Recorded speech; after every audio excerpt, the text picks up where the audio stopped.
आज यानी प्रेजेंट। आज की हमारी टेक्नोलॉजी बहुत ही सुपर फास्ट हो चुकी है। हम लोग दूर दूर तक स्पेस में देख सकते हैं। हम लोग किसी भी बीमारी का हल निकाल सकते हैं। हम कुछ भी कर सकते हैं। हम इंसान आज बहुत ही ज़्यादा एडवांस्ड हो चुके हैं। पृथ्वी जिस पे सदियों से ह्यूमंस, डायनासोर्स और हम लोग बहुत ही मुश्किलें पर लेते आ रहे हैं और आज इतना ज़्यादा एडवांस्ड हुए हैं बहुत ही मेहनत से।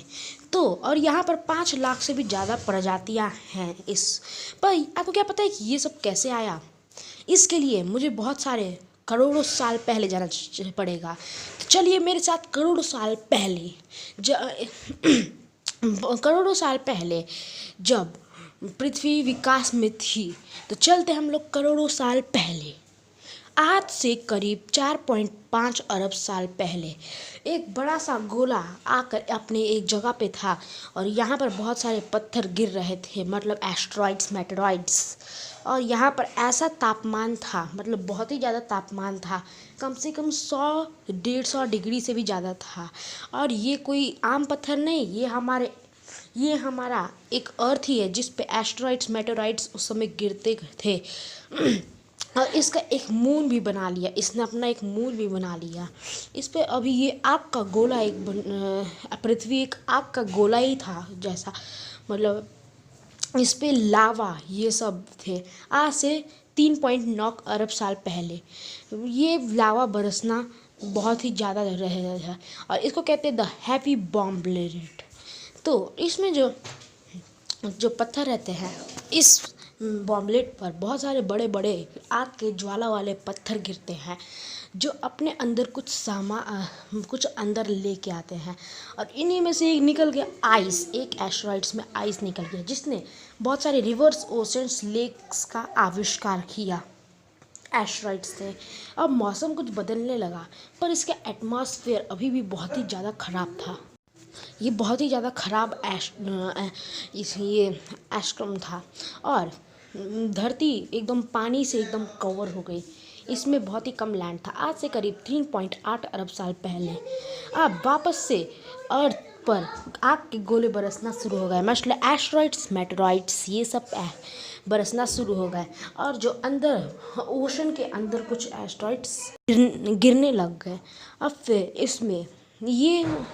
अब फिर ये अंदर जाकर ओशंस में ये कुछ हलचल होता है, इसमें कुछ हलचल होता है। हाँ फ्रेंड्स, ये जो एस्टेरॉइड था, कोई एस्टेरॉइड्स गए, बहुत सारे एस्टेरॉइड्स गए और उनके नीचे जाते ही पता नहीं क्या हुआ, इंसानों को पता नहीं क्या हुआ, पर ये कैसे हुआ ये पता है।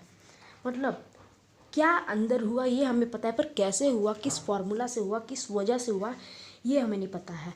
तो वो अंदर जाते ही एक बहुत ही धुआं बनने लगा और उसी की वजह से जन्म हुआ बैक्टीरियाज का, जो समुद्र में, लेक्स में, रिवर्स में बहुत ही जल्दी जल्दी फैलने लगे। एक दिन में कम से कम करोड़ों ये बैक्टीरिया फैलते थे। आज से करीब 3.5 अरब साल पहले तो जब बैक्टीरियाज थे, अब वो इधर उधर घूम सकते थे, वो अपना कुछ कुछ शेप लेने लगे थे और सारे बैक्टीरियाज मिलकर ऐसा कोई पत्थर बनाते थे जिसको हम स्ट्रॉमलिटीज कहते हैं। ऐसे पत्थर बनाते हैं बैक्टीरिया मिलकर ओशन के अंदर। और ओशन अब बहुत ही बदल चुका है, कुछ बदल चुका है। ओशन पहले से थोड़ा अच्छा दिख ही रहा है, पर ओशन में एक और हलचल होने लगा और ये ऑक्सीजन जो ये पत्थर थे, इनसे ऑक्सीजन भी पैदा होने लगे जो आसमान में जाकर एक बहुत ही अच्छा हवा। अब मौसम थोड़ा ठीक हो चुका था। अब 50 डिग्री सेल्सियस वहाँ पर रहता था जिस पृथ्वी पर आज से करीब 1.5 अरब साल पहले मौसम एकदम सुंदर सुहाना था। अब 100 डिग्री सेल्सियस होने के बजाय अब 50 डिग्री था। पर पृथ्वी ने भी हमारी जैसे बहुत सारी मुश्किलों की। अब जो पैम्पलेट्स थे पृथ्वी के, अब उसमें कुछ हलचल होने लगा और बहुत सारे लैंड जाकर ऐसे टकरा गए और एक बड़ा सा कॉन्टिनेंट बनाया और उस कॉन्टिनेंट का नाम था रोडेमिया। यस, अब उसमें कुछ लैंड भी आ गया है पता है आपको कि वो जो छोटे छोटे आइलैंड्स थे पहले, वो एक बड़े लैंड में बदल गए। आज से करीब 75 करोड़ साल पहले। अब मौसम सुहावना बहुत हो गया था। फिर वापस धरती के पैम्पलेट्स में कुछ हलचल होने लगा और सब अलग अलग होने लगा।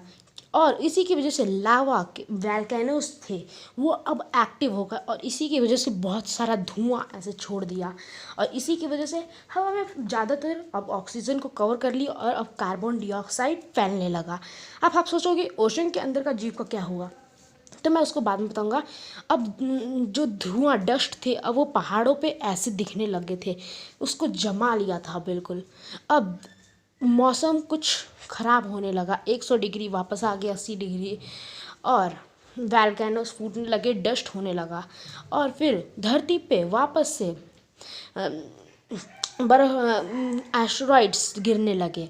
और फिर उन्हीं में से एक एस्टेरॉइड गिरा जिसमें बहुत सारा बर्फ़ था, और वो एकदम बर्फ़ जमा दिया बिल्कुल। और फिर इसी से एक बड़ा सा ओशन बना। इसको दुनिया का सबसे ज़्यादा बड़ा आइस एज कहते हैं। इसी में एक बहुत ही बड़ा माउंटेन भी बन गया आइस का, जिसका नाम था माउंट एवरेस्ट। आज से करीब 54 करोड़ साल पहले जो अंदर के जीव, जो ओशंस के जीव थे, अब उनकी बारी करते हैं। अब उनका क्या हुआ, तब समुद्र पहले से बहुत ही ज़्यादा विकसित, बहुत ही अच्छा बन चुका है। अब उसमें बहुत सारे नए प्रजाति का जन्म होने लगा। अब वो अजीब अजीब तरह के प्रजाति ओशंस में आ चुके हैं। जैसे कि पहले बैक्टीरियाज एक दूसरे से मिलकर एक नया प्रजाति का आविष्कार किया, और ये मछलियाँ ऑक्सीजन के रूप में कुछ गैसेस छोड़ती थी। पिकाइया नाम की एक मछली है जिसकी वजह से हम जिंदा हैं, मतलब उसी से ज़्यादातर ऑक्सीजन मिलता था। इसी की वजह से आज हम धरती पे खड़े हैं, इसी की वजह से हमें ज़्यादातर ऑक्सीजन मिलते थे, और ये बहुत ही ज़्यादा ऑक्सीजन छोड़ती थी, इसीलिए ना क्यों इसके पीछे वाले लेंस बहुत ही पावरफुल थे। आज से करीब 46 करोड़ साल पहले अब जो आइस एज हुआ था वो बहुत ही जमा हुआ था, पर इसमें और कुछ विकसित हुआ। अब सूरज तो था ही, पर तो सूरज के रेडिएशन से ये कम तो हो गया, और उसकी वजह से ओजोन लेयर भी आ गया, कार्बन डाइऑक्साइड भी कम हो गया, और ओशंस भी बन गए। ओशंस से ऑक्सीजन ज़्यादा होने लगा, पर पेड़ पौधों का नामो निशान नहीं था पृथ्वी पर। अभी तक पेड़ पौधों का नामो निशान बिल्कुल नहीं था। अब आप सोचोगे पेड़ पौधों का नामो निशान ही नहीं है, तो अब क्या, अब इसके बाद भी कुछ है। हाँ फ्रेंड्स, यहाँ से भी एक जर्नी शुरू होता है। देखिए, क्योंकि पेड़ पौधे इसलिए नहीं निकल रहे थे क्योंकि कोई जीव बाहर नहीं आ रहा था, पर टिकटकला नाम का एक मछली पहली बार रेत पर आने की कोशिश की, और ये रेत पे आना पसंद किए, मतलब ज़मीन पे आने पसंद किए। अब ये टिकाटा नाम के जो रहते थे, अब इनके पैर भी आ गए जो ज़मीन पे चलते थे, और इसका नाम हो गया टेट्रापॉस। 36 करोड़ साल पहले करीब।